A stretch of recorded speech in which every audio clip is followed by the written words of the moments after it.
Quiero agradecer al proyecto Filología Virtual, dirigido por el profesor Edison Neira, que está aquí con nosotros, y a todos los colegas tan queridos como la profesora María Eugenia Osorio, la profesora Isabel Luna, está aquí con nosotros Mónica y los compañeros. Así que mi agradecimiento a la Universidad de Antioquia, que me ha invitado y me ha permitido volver a esta tierra a la que yo amo de verdad, con el corazón, que lo sabéis. El origen de este texto, que bueno, está sido un poquito modernizado para que no se le vea, la vejez, ¿no? El origen de este texto es un texto del año 94.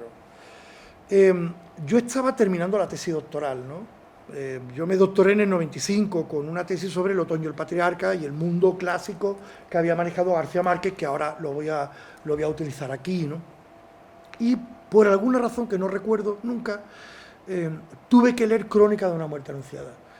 Lo que sí recuerdo que al leerla, y era la cuarta, la quinta, la sexta vez que leía esa novela, volví a llorar, ¿no? Es decir, que las emociones estaban intactas. Ese texto, que luego se publicó en un libro que está en biblioteca de aquí, que se llama Magia y desencanto en la narrativa colombiana, cuando volví a leer el texto para actualizar algunas cosas y para las erratas, volví a leer la novela para confirmar algunos datos que yo había dejado un poco suelto y volví a llorar, ¿no? Cuando un lector 20 años después, 30 años después, vuelve a emocionarse hasta el llanto, hasta las lágrimas con una novela, la novela va más allá de lo clásico. La novela es que ha tocado zonas muy sensibles del ser humano, ¿no? Porque esto mismo lo he hablado yo con gente muy diversa.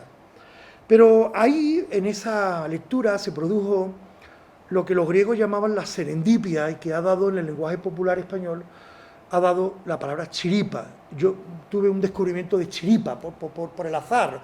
Iba buscando una cosa y encontré otra. Iba buscando algo y me encontré con que en Crónica de una muerte anunciada lo que había era la reescritura del asesinato de Julio César, ¿no? Que era lo que yo estaba escribiendo en ese momento para el capítulo de la tesis doctoral, ¿no? Y tal cual escribí el texto. Es uno de esos textos escritos en 2 o 3 tardes intensísimas, porque uno lo ve claro desde la primera línea, ¿no? Y es un poco lo que voy a plantear aquí, ¿no?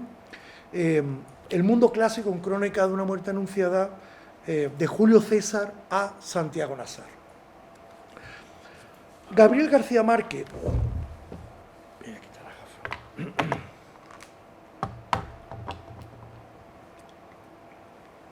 Gabriel García Márquez tenía pensado publicar El otoño del patriarca a finales de 1973, pero el golpe de Estado perpetrado en Chile contra Salvador Allende retrasó 2 años la finalización del proyecto.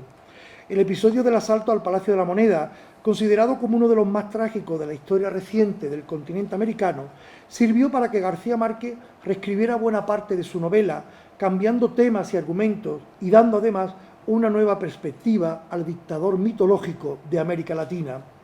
Una vez publicada la novela por la editorial Plaza y Janés, el escritor colombiano hizo pública su intención de no escribir más obras de ficción hasta que no fuera derrocado el gobierno militar de Augusto Pinochet y se restableciera la democracia en Chile.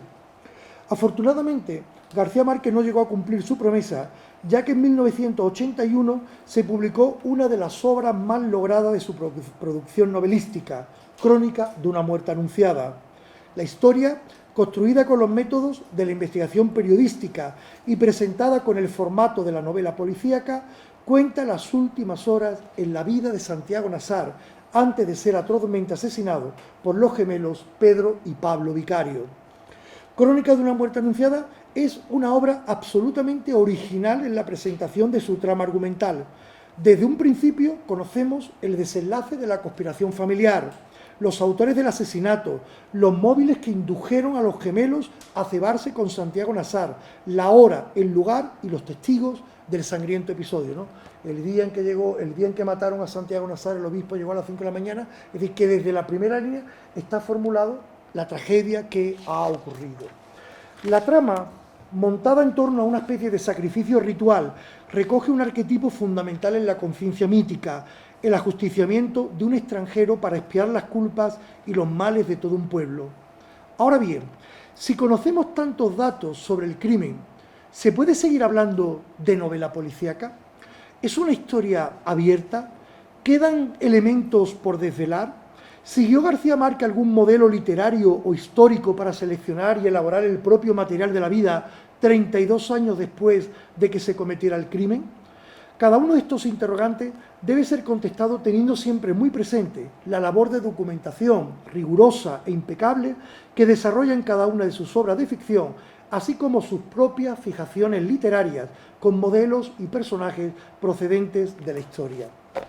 Crónica de una muerte anunciada puede ser considerada como una novela policíaca y así lo ha señalado de forma unánime la crítica.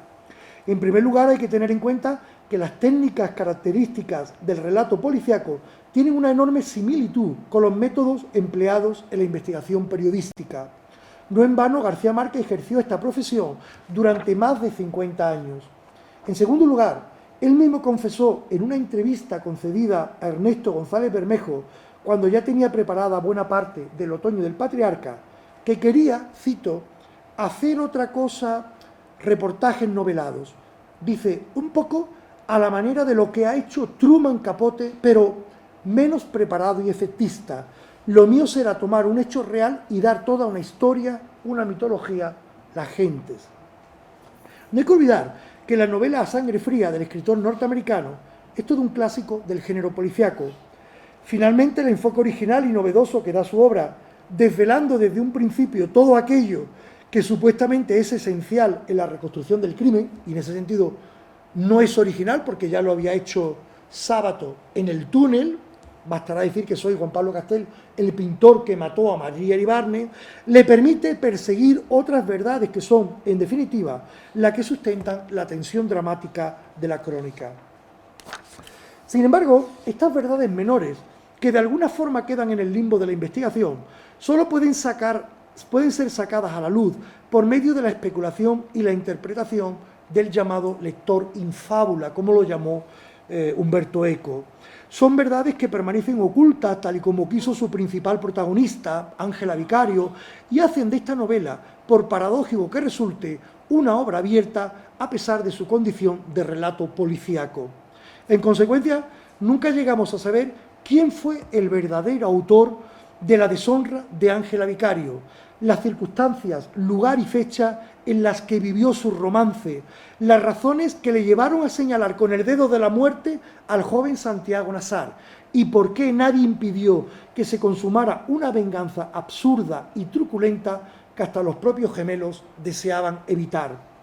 Tenemos, por tanto, que Crónica es una novela policíaca con un final abierto, lo que equivale a decir que García Márquez ironiza el género policíaco al mismo tiempo que lo utiliza. Además, son muchas las verdades que nunca llegan a desvelarse en la obra, ya sea por la tozudez de Ángela Vicario, que dice, ya no le den más vueltas, primo, me dijo, fue él, ya sea por las artes retóricas del narrador, a quien le interesa cuestionar desde la base la estructura del género policíaco.